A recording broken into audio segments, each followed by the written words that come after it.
الحمد لله رب العالمين والعاقبة للمتقين ولا عدوان إلا على الظالمين وأشهد أن لا إله إلا الله ولي الصالحين وأشهد أن محمدا عبده ورسوله المبعوث رحمة للعالمين وآله وصحبه ومن تبعهم بإحسان إلى يوم الدين.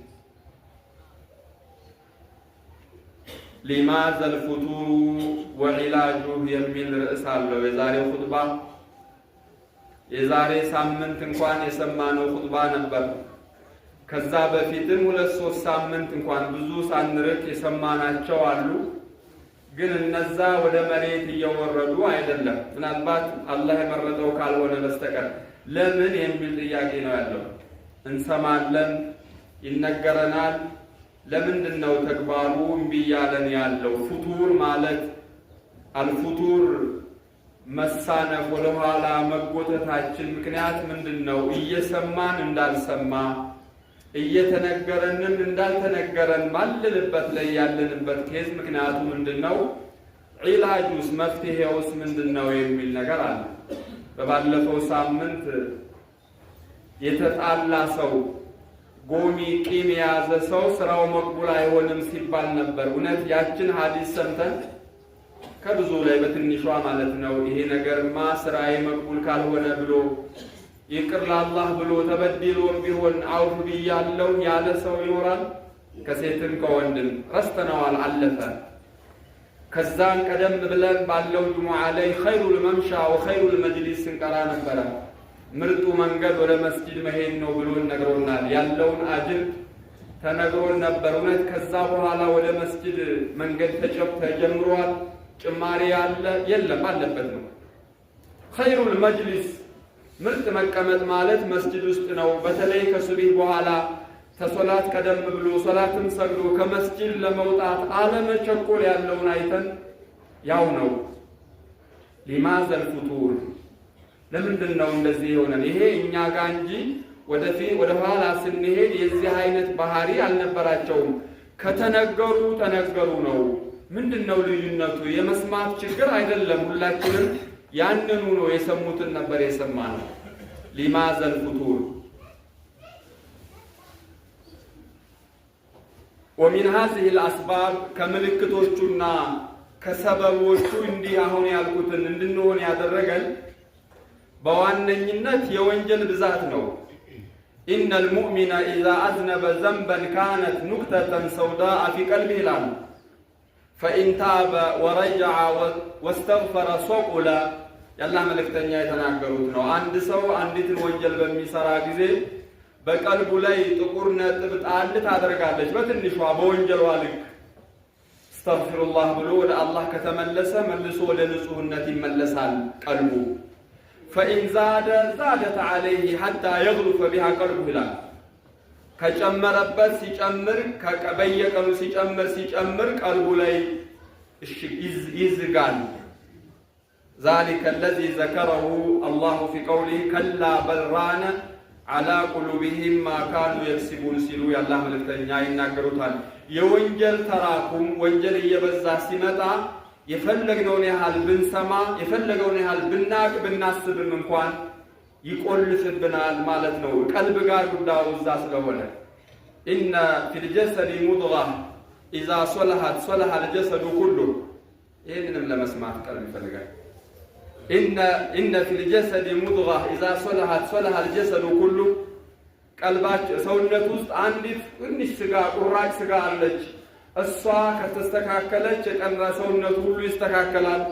እሷ ከተበላሸች ሙሉ ይበላሻል አሉና አላ ወህየል ቀልቡ ብለው ተናግረዋል።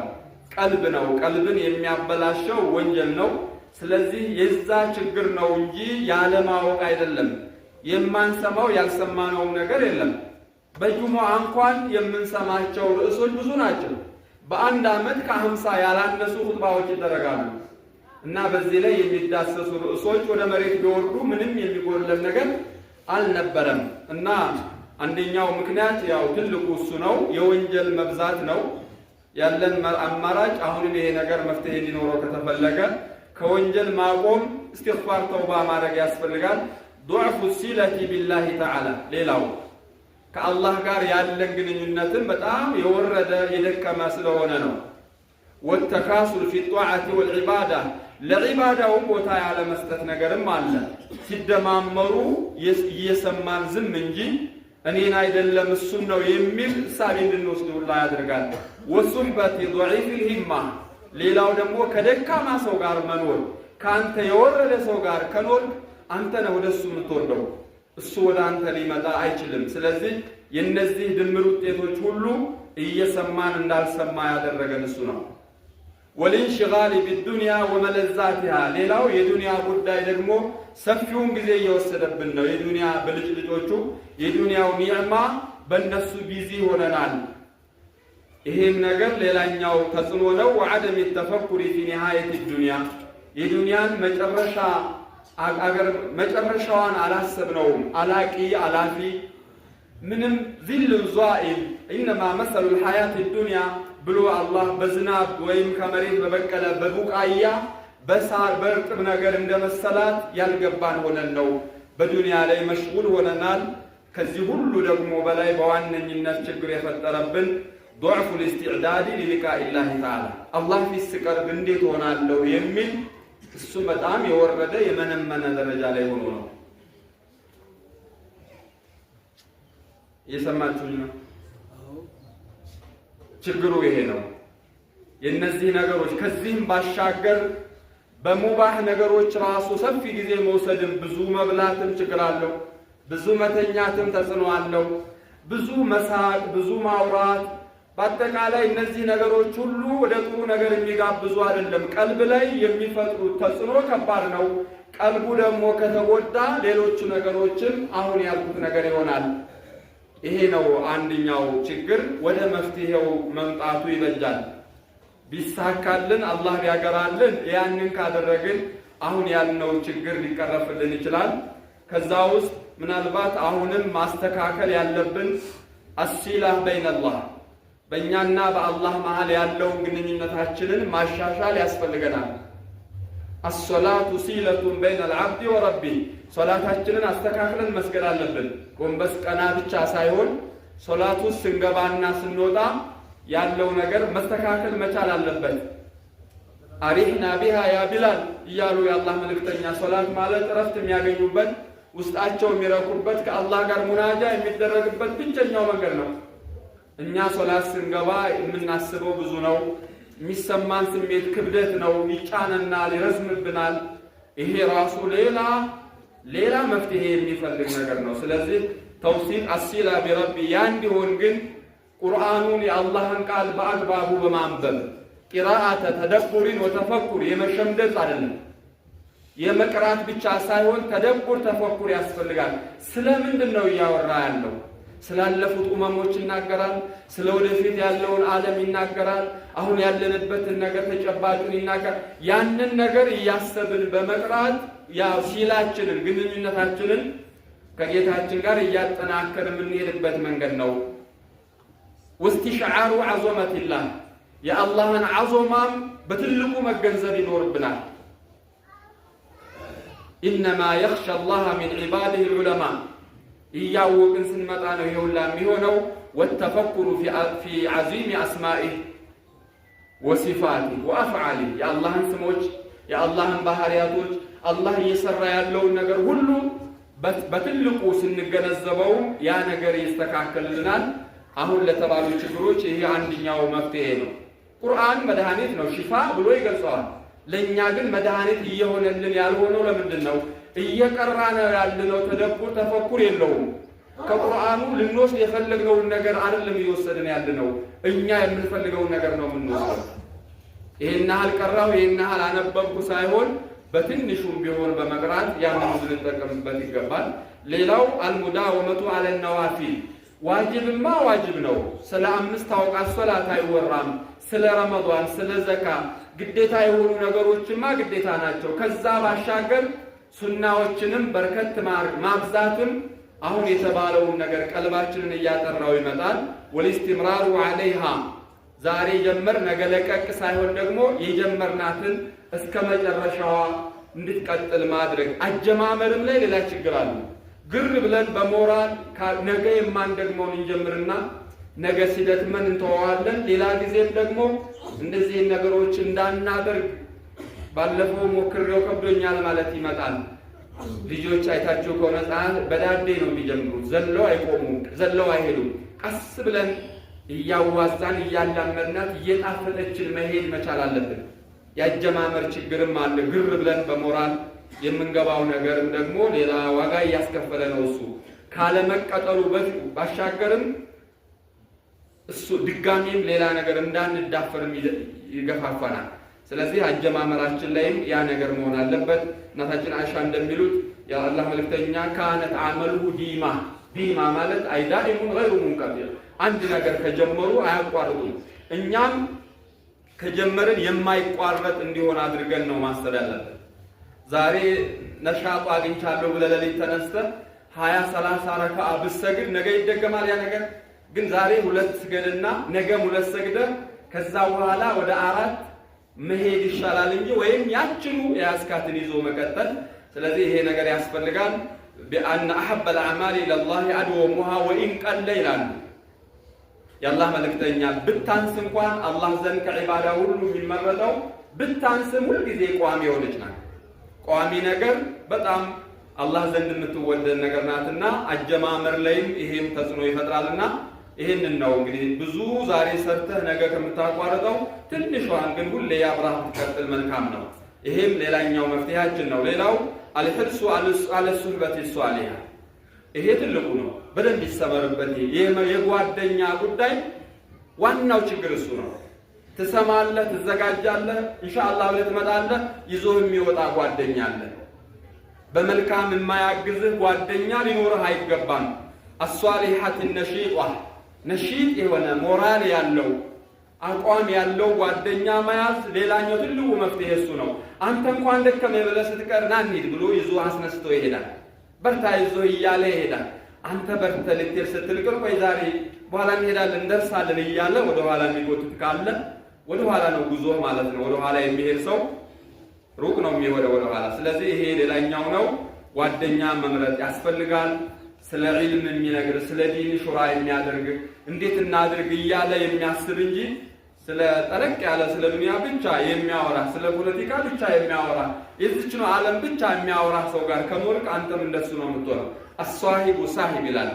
ይሄ ሌላኛው ነው። ሌላው የሚጠቅመን የሚያስፈልገን ታሪክ አለማወቅ ነው።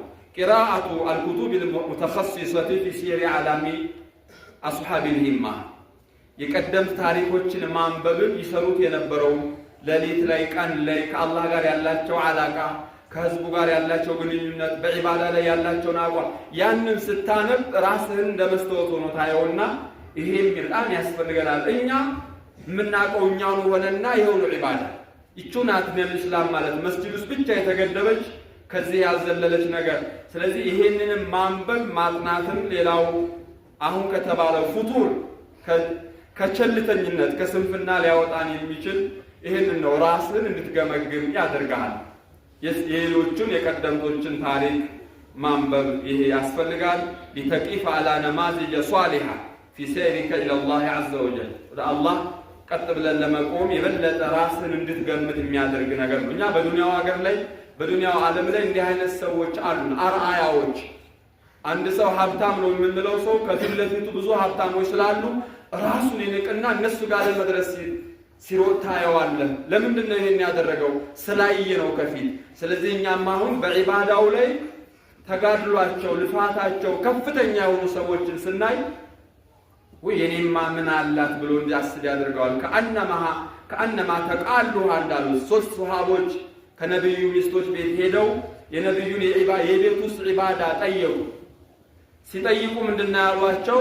ሐታ ተተፈጠረት ቀደማ፣ እግራቸው እስኪያብጥ ቆመው እንደሚያድሩ ሲነግሯቸው ይሄማ ለሳቸው እውነት ነው ይበቃል፣ ለኛ ግን በቂ አይደለም። እሳቸው ተምረዋል። ሊየግፊረ ለከ ማ ተቀደመ ሚን ዘንቢከ ወማ ተአኸር፣ ያለፈውን የመጣውን ወንጀል ተምሮ ይሄን ያህል ከሰሩ እኛ ከዚህ በላይ መስራት አለብን በሚል የወሰዱትን አቋም ታስታውሳላችሁ። ይሄ ማለት ያደረጋቸው ምንድነው? ያንን በማየት ነው። እይታ ያስፈልጋል። አንድ ሰው የሚኖርበትን አካባቢ ነው የሚኖረው። ከፍ ያለ ቦታ ላይ የሚኖር ከሆነ ልጆቹም እሱም ፍላጎቱም ከፍታ ላይ ያለ ነው፣ ሂማ ያለው ነው፣ ከፍታ ነገር ያስባል። ስለዚህ ይሄም ያስፈልጋልና ታሪኮች ሲራዎችን ማንበብ፣ የሱሐቦችን፣ የሰለፎችን፣ የዑለማዎችን፣ የአብራኢ ሙተቆችን ታሪክ ማጥናት ያለንበትን እንድናይና ራሳችንን እንድንንቅ ገና የሚጠበቅ ብዙ ስራ እንዳለብንም ያስረዳናል። የመጨረሻውና ዋናው መፍትሄ እንደ እውነት አሳስቦን ከሆነ ወይኔ አኺራ እንዴት ሆናለሁ ብለን ከሆነ ችግር አለብን፣ ጉድለቱ አለብን፣ ያ አላህ አስተካክለኝ ብለን ምንል ከሆነ በዋነኝነት የሚያግዘን አልጁ ኢለላህ ወደ አላህ መጠጋት አለብን። ሲየማ ፊ ጀውፊ ሌይል ይላል። በተለይ ሌሊት ላይ ينزل ربنا إلى سماء الدنيا فيقول حين يبقى ثلث الليل فيقول من يدعوني فأستجيب له ومن يسألوني فأعطيه ومن يستغفروني فأغفر له كل يوم كل ليلة يميل بالساعات የዛን ሰዓት ሰው ለጥ ብሎ ተኝቶ ሲያንኮራፋ አንተ ውዱን አድርገህ 2 ረክዓ ሰግደህ ሱጁድ ላይ ጎንበስ ብለህ اللهم አዒኒ በል። ለሙዓዝ የነገሩት ዱዓ አይነት لا تدعن دبر كل صلاة اللهم أعني على ذكرك وشكرك وحسن عبادتك። ይሄና የመጨረሻውና ዋናው መፍትሄ ይሄ ነው። ያ ማለት አንተም እየታገልክ አላህን ማግዘይ ብለህ ስታረግ ወለዚነ ጀሃዱ ፊና ለነህዲየነሁም ሱቡለና ነው። አላህም ያግዘናልና ወደ አላህ በመመለስ ያ አላህ መልሰኝ፣ ተውባህን ወፍቀኝ፣ ወደ አንተ አቅርበኝ ብለህ በመለመን ነው የሚያዋጣህ።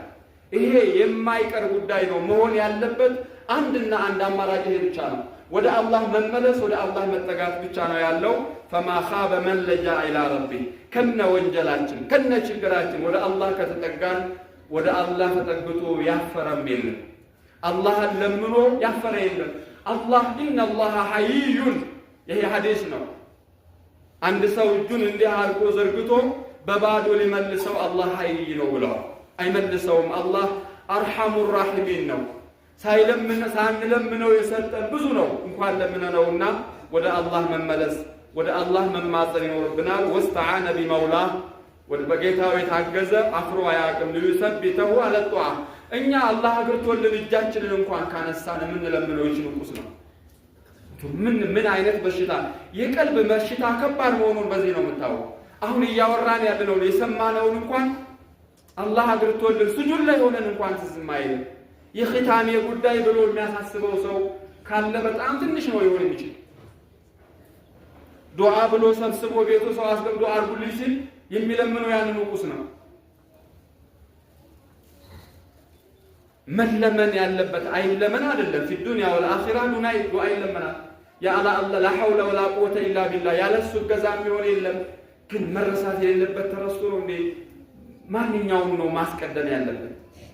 አዎ ዱዓ ሲደረግ ነስአሉከ العفو والعافية ሰሉላህ العافية ነው ያሉ። ክፉ ነገር አንለምንም፣ አላህን ጥሩ ነገር መለመን አለብን። ግን እንደው የተረሳው ነገር ይሄ ነው፣ ተሸፈነብን። ዱንያ ሙሉ ለሙሉ በቁጥጥር ውስጥ ገብተን ሸይጣን ስራውን ሰርቶ የእውቀት ማጠር የጅህልናው ጉዳይ ተስፋፍቶ አኺራችንን እየረሳን ዱንያ ብቻ እያልን ነው ያለነው። ኒሳአን ወሪጃልን የሁላችንም አመለካከት ተመሳሳይ ነው። ያለባበስ ጠንከር ያለ መስጂድ ከመምጣት ከዚህ የዘለለ ጠለቅ ያለ የአኺራ ጉዳይ የሚያሳስበን ለሊት ተነስቶ የሚያለቅሳለ የአኺራ ጉዳይ ቀብሬ እንዴት ሊሆን ይችላል ብሎ ይኖራሉ። አይኖርም አይባልም፣ ግን ትንሽ መሆን የለባቸውም። ቀብሩን የምንሄድ ሁላችንም አኺራው የሚያሳስበን የሁላችንም በዚህ ደረጃ ላይ መሆኑ ምክንያት መጀመሪያ ላይ አስባብ ያልኳቸውና ምልክቶች ናቸው። መፍትሄው ግን አሁን ያልነው በተወሰነ ይህን ማድረግ ይጠበቅብናል። አላህ ያግዛል። اللهم أعنا على ذكرك وشكرك وحسن عبادتك